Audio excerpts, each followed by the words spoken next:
Hey guys, Laz here, and I don't know why the art depicts her with two swords, and in the movie she has two swords, but she only has the one.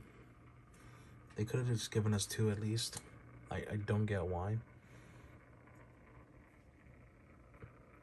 And that is my one complaint already, right off the bat, is the fact that she only has one sword and not two, which sucks. Other than that, she looks like a really cool ninja robot. She's a Nissan GTR officially licensed. Should say up there, yeah, you kind of see it for a moment. And, yeah. Without further ado, let's just knock out the transformation first, so I can get to the car mode because that looks sick. That Nissan GTR looks amazing. So let's go.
And ladies and gentlemen, there we have the Nissan GTR alt mode for Nightbird. On camera, it looked like this transformation was an absolute pain. However, I can go back and forth with this girl. She is very fun, and both modes, at least to me, are satisfying for what they tried to accomplish. This is the same case with Mirage, where they had to sacrifice the robot mode for the car mode, but also the robot mode was kind of impossible to try to make it transform into an officially licensed car, in this case a GTR, and also make it look actually skinny. There's no way they're pulling that off. No way. So they got this, and the robot mode looks kind of messy, but it holds together very well. I will demonstrate more of that in robot mode. However, this car looks sick for a Nissan GTR. And not for a Nissan GTR, for a robot that's supposed to transform into this. And it is very hard to tell. It's very tiny. However, using her sword, that is a painted Terracon symbol. That symbol on the car right there, instead of the Nissan logo, it's this. It's literally this, and that's sick as all hell. Also, with the sword here, see two little notches right here? I wish she had two, because that would have been perfect storage right here. But you just put one like that, kinda, without making it loose like that. Here. Almost. This thing is tight. Bro, no! I'll be right back. It's okay, everyone, I got it. Now we're gonna make a hook in this time. There we go. And it doesn't affect rolling, like, at all. That's actually kind of sick. See your face, but everything here does not affect rolling. These wheels are super smooth to roll. And yeah, she's a really cool looking Nissan GTR. If I get a second one, I'm benefiting both ways. I'm getting another sword and I'm getting a car because I'm going to change her into robot. I think just Rise of the Beast so far has had the best like alt modes for the smaller classes. Not so much with the big guys. So Prime, Scourge from what I've seen is meh. Battle Trap's kind of meh in terms of alt mode, but the smaller ones, the deluxe guys, God tier, especially because they're licensed cars. They are officially licensed. That's fantastic. Well, let's get the size comparison real quick. And now for size comparison, let's start with another licensed car, Mirage. I already forgot what his car is supposed to be. I think this is supposed to be a Porsche. Yeah, it's a Porsche. It's supposed to be Porsche. The Nissan GTR and the Porsche. I can't tell you which one I like more. This one with the silver and the blue striping looks fantastic. The headlights are a little eh. This one looks sleek as all hell. Not too big on the trims right here. I'm not too big on that, but that's just me. Both these look sick. And while we have them here, let's get the one who's come back to kick ass, Bumblebee. And honestly, here we move him away.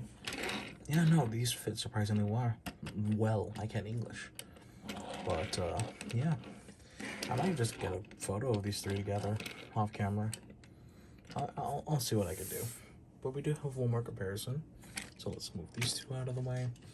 And just because I don't have Scourge, this is the best I can do for a head honcho, which is just Prime. Oh, this thing is like super dusty. Don't mind how dusty it is. But in terms of comparison, this fits. Not the correct truck for Rise of the Beast, but this fits. I like it. Without further ado, I'm gonna get her back to robot mode, and let's review the robot mode, because that's the point of contention with this figure and how it is, how messy it looks. Personally, I don't mind, but I'll get into more detail about that. I'll see you in a bit. Alright everyone, and we have robot mode here in action. I noticed during transformation and footage that I missed a lot of steps. Not steps, but like, but I missed parts where it's like, I probably pulled her out of the packaging and never messed with them since. And I've transformed her back and forth. I just completely forgot about the video. Whoops. But here we are with the robot mode, and the backpack makes it look clunky and messy, but she's actually pretty accurate to her model. Like, she's pretty close to this, just with a massive backpack, and the chest is too big. They got really close. I appreciate that. I am a fan of their efforts and what they did here, and it looks great. Despite all this, despite the small wings, despite slightly too big of a chest, it looks really good.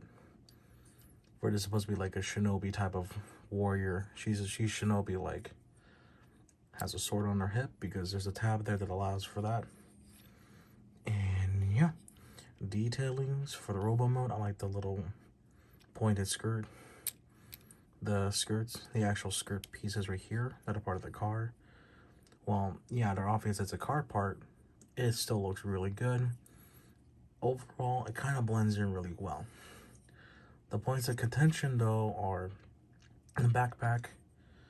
And to address that one is, you try to make a GTR that could transform into a shinobi warrior-esque robot. You try that. If you can perfect it on this small scale, small in my hand, then okay, kudos to you. But I don't think they're able to do that, and on their budget. And another point of contention is the wings. From what I understand, this is all concept art based. This is concept art, apparently. I can't confirm that with the amount of research I've done. I can't see a foreseeable answer. I can't see a certain answer. And we'd have to ask the people who developed this figure. But I will say right now, DNA has a solution with bigger wings. And the reason why the wings could be so small is like, these were definitely an afterthought. Now, what I mean by afterthought is like, oh, they did a figure and completely forgot about the wings. No, that's not what happened. What I'm guessing is that's not what I'm guessing happened. What I'm guessing happened was they probably had zero clue that she was gonna have wings in the movie. And by the time they saw the screen, they're like, oh shit, give her some wings. There you go, compromise, done. We're good. We're already hitting like the budget limit. There you go. Which honestly seems like a fair proposition. Seems like a fair compromise, especially if they weren't able to tell firsthand. Same case with Mirage. I don't think I pointed it out, but I did mention that some parts of it some parts of it had to be really sacrificed because to not only accommodate for the car, but they just didn't have everything on hand. You would recall in Mirage's box art, he had a mask, but this figure, no mask, all face. So yeah, that could also be a thing. And you can even say that for Optimus Prime's arm cannon, because it looks way different in the movie than what we got with this figure. But yeah, enough talking about compromises aside. Let's go to articulation. Heads on the ball joint. Look up, look down a bit. Slight head tiltage. Cannot go full 360 because of the little like quote-unquote hair pieces. This is the only transparent piece in the entire figure, or transparent purple. And she has beady red eyes, which looks sick. Shoulders can go full 360. Can go like this, up to 90. She has a tiny bit of a butterfly because of that ball joint. Biceps rotation, a little bicep swivel, if you say. She's got a single elbow joint that goes over 90. She's got I believe she has a waist swivel. Yeah, she does. But backpack and hip skirts kind of hinder it.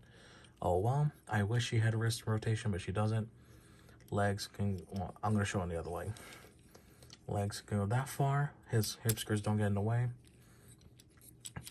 Despite the backpack, the legs can go back pretty dang far. And the hip skirt doesn't interrupt it. Really good split. You've got knee rotation. You got a knee bend. And some I've seen complain that her ankle tiltage is too high. But with the way these are designed, they kind of feel like they're boots. And like, they kind of mess with her articulation in that sense. And she's got something I missed in the beginning. She's got movable toes. If you angle those right, she can stand flat on the ground, no problem. Which is pretty cool. She should have her sword in hand at all times, though. So I'm going to do that.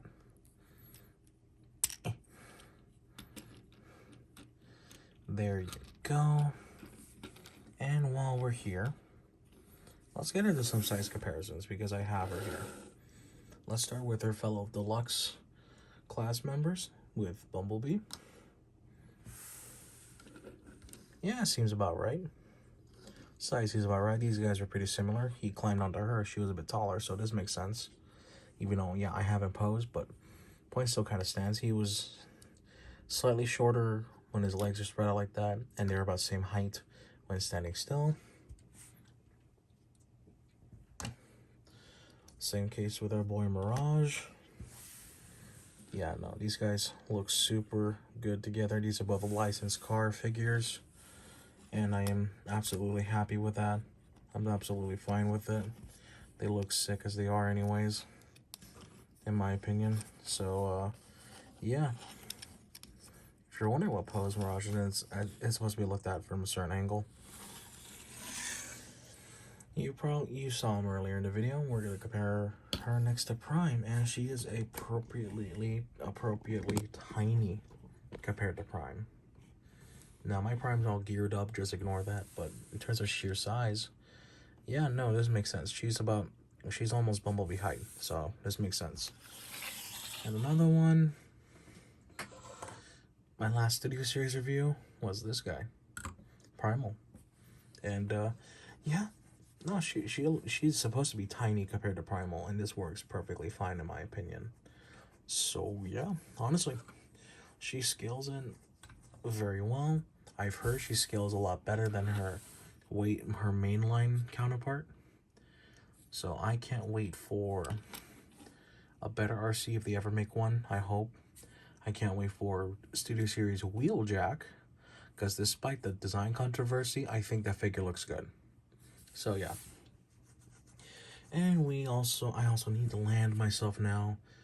Rhinox, Cheetor, Battletrap, and Scourge. Oh boy, I'm gonna be having a hard time hunting. They haven't released a Stratosphere figure yet, so I'm not counting him in the mix, and I just knocked her down. Rip. Alright. That's enough of me rambling. Anyways, guys, that's all I got for this figure review of Studio Series Rise of the Beast, Nightbird. Honestly, despite all the issues she's got, I like the figure. I was initially hesitant when seeing her in store, but I'm glad I got her. I'm really glad I got her, and now I'm one step closer to having a Rise of the Beast collection, because those guys look pretty good. And I kind of want to get those DNA design kits for Prime, the Scourge kits, and the ones for her and Battletrap. So, yeah. I'll also have to collect the Beast too. If I find an Air Razor, I'll find her too. I forgot to mention her earlier, but yeah. If you guys enjoyed this video, sorry if I sound quiet. It is like 4 in the morning as I'm recording this entire review. But I do want to say thank you all so much for watching. Like, comment, subscribe. You know the YouTube jargon I'm going to say. That's everything every YouTuber there says. It does help. Despite my ramblings, it does help a lot. But, yeah. I just realized this was uncensored. Oh, well. But, yeah, if y'all enjoyed, please do let me know. And I'm going to try to complete my Rise of the Beast collection if I am able to. Because I would love to get my hands on like a Scourge and the Battletrap, Rhinox, Cheetor, Air Razor, and all those guys. But yeah, I'll see you all in the next video. I am aware there's a fake channel, and I'm gonna see if I can try to get Kaz to join me on that one. Alright, take care everyone. See ya.